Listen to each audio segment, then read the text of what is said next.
Hey guys, welcome back to the channel. This is going to be episode 5, Baits and Lures part 2 of the Beginner's Trapping series. Today we're going to be focusing on baits, and mainly baits for canines. I'm not going to do different episodes for every single critter that you can catch, but I am going to mainly stick to canines because that is what most people want to know about.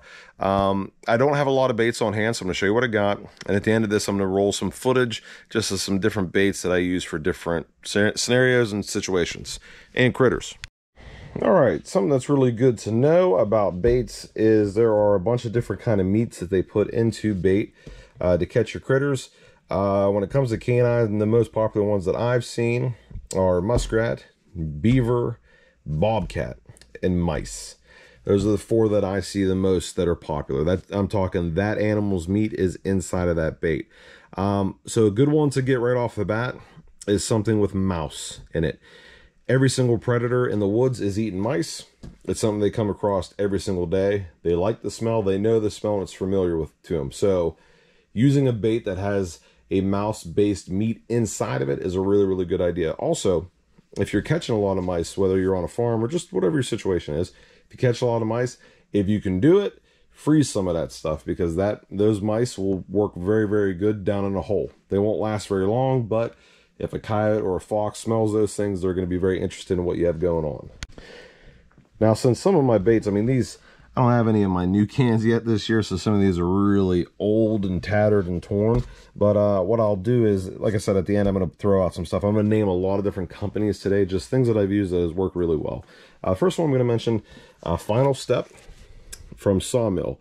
I really like how the color of this is kept. You know, this is from last year, and the color of this looks really, really good. I'm not a bait maker. I don't know much about making bait, but I do know that they put different things like glycerine and some different additives inside of this bait so that they can make sure that it lasts, it preserves. The idea when you're trying to catch an animal, especially canines, they like right when that meat is about to rot. It's like right before, it's like prime for them.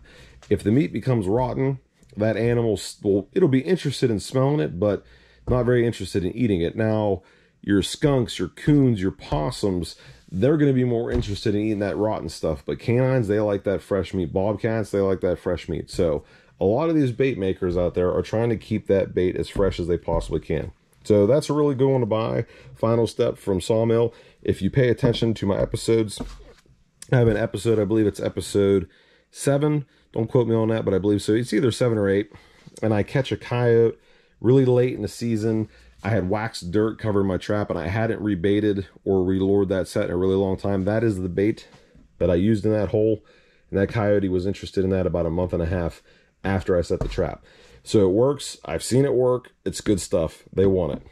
Another one to bring up, Cavens Hiawatha Valley. Now this one is always is going to have a special place in my heart. Cavens makes some good stuff. Cavens Hiawatha Valley I like to use, and then Cavens Predator Plus is also a really good one. The Hiawatha Valley is considered a long distance bait, meaning that it has a pretty good stench to it, and it's going to carry out there really far. This one has a special place in my heart because I caught my very first canine with this stuff. Red Fox adore Hiawatha Valley. They love it. And I don't know what it is about it that they love so much, but they really, really do enjoy that stuff. I think now's a good time to mention, I'm not sponsored by any bait makers. I don't make my own bait. I don't profit from this at all. This is just me giving you an opinion from what I've seen in my area. What's important to note is wherever you're from is really going to dictate the kind of bait that's going to work in your area. So if it's your first year trapping, you're going after coyotes, you've got all the tools, you've been watching this series, and you're following along, you've picked out your trap, you've got your anchor set up, you've got tools, you're ready to start making sets, you need some good bait, you need some good lure. You're probably not going to want to go buy these bigger containers. They make even bigger ones. You're probably not going to want to buy these. You're probably going to buy things about this size, and you're going to buy 3 or 4 of them, and you're going to test them. And you got to write it down, see what's happening. Is it a mouse bait lure or bait that's getting the attention of all those critters in your area? Is it a bobcat based one? Is it a muskrat one? Is it beaver? I can assure you, mouse is going to work and beaver is going to work. I've had mixed response with bobcat and muskrat, but I will say I've had a couple muskrat carcasses that I've used down inside the hole, and I mean, they can tell the difference. Another thing to mention, whenever you're out there and you've got your set up and you're going to put some bait in there, And we'll make some videos later on showing you how to make some sets. But something that's important to know, not only can they smell the bait that you have down the hole, they can also, and I don't know how they do this, they can tell how much bait is down there. So if you're only putting like a little drop of bait, they might not be interested in trying to get that. But if you put some bait down a hole, I mean like a good tablespoon or maybe some more, they're going to want to get at it. They're going to want to dig at it. I actually heard that for the first time from Big's Time Trapping. A great YouTube channel. You should go check it out. I'll leave a link for that in the description below. Go check out his channel. He's a great trapper. I believe he caught like 100 coyotes in a season in like West Virginia area, which isn't too far from me. So the guy knows what he's talking about. And he shows you, and he says that same exact thing, that they can smell the difference. He actually likes to not put a glob of bait down the hole. He likes to smear it around the hole itself, which seems to work really, really good for him. I'm sticking with that theme of environment.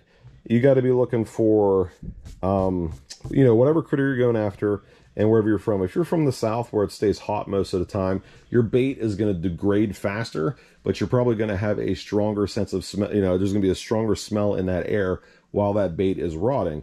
If you're somewhere where it's cold, you're probably going to want something a lot stinkier. And that also depends on what you're going for. So, you know, since I'm in Pennsylvania and my seasons change pretty drastically here, the beginning of the season, it could be warm. I've had 70, 80 degree days at the beginning of my trapping season. I caught a coyote last year on just a simple like lure mount set. And I caught that thing really early in the year. Actually, it was 2 seasons ago. I caught that really early in the year. And it was like a 75 degree day that I caught that coyote on. So they're moving. I've had 75 degree days during trapping season all the way to -4. So, I mean, I got that. It's a major shift. So I need baits that are going to work. So I like to purchase baits from bait makers that are in areas that are similar to my climate. So, you know, you got Cavens being made in, I believe, Minnesota. Yes, Cavens being made out in Minnesota. You got Final Step being, or Sawmill being made in New York. And then you've got Hoosier Trappers. This is their bait, Top Dog, great bait, by the way. I catch a lot of canines with this. This stuff's being made in Hoosier country in Indiana. So, I mean, I'm trying to purchase things that are nearby. Also, if you've ever watched the Outdoor Channel or Sportsman's Channel, you're going to see Trapping Time TV with Robbie Gilbert. That guy is in the same county that I'm in. He sells his own line of baits also. Once again, not sponsored, doesn't help me at all, but go check his stuff out. I'll put some links for that in the description. I'll show some stuff like that at the end of the video. Once you find a bait that works, use it until it stops working. I mean, if you find a bait that's really, really good, it seems like it's working for you in those areas, keep switching up your lures, keep switching up how your set looks a little bit, but that bait is something that they want. And when you find a bait like from these companies that are made to not rot, it's going to keep. And that's what's important. If you're putting out a dove carcass on the inside of a dirt hole, it's going to be great for a couple days. But then it's going to start to rot, it's going to start to stink. And you're going to get those other critters, those raccoons and possums, skunks, all that stuff. If that's what you want, that's great, you know. It's going to work for you like that. So I'm going to show you right now some baits from a lot of different companies that have worked well for me. And I'm also going to throw in, like, I'm going to say whether they're for coons, coyotes, things like that. So check this out.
I just want to thank you guys so much for watching. If you haven't subscribed, consider it. It helps out the channel a lot. I'd love to get to 1,000 subscribers during this trapping season. That would be awesome. We'll do another giveaway. If we hit 1,000 last time, we gave away half dozen Bridger number 2 dogless traps. It only seems fair to give away a dozen if we hit 1,000. So if we hit 1,000 subscribers, we'll give away a dozen good Coyote foothold traps. Once again, tight chains. God bless, and I'll see you all in the next one.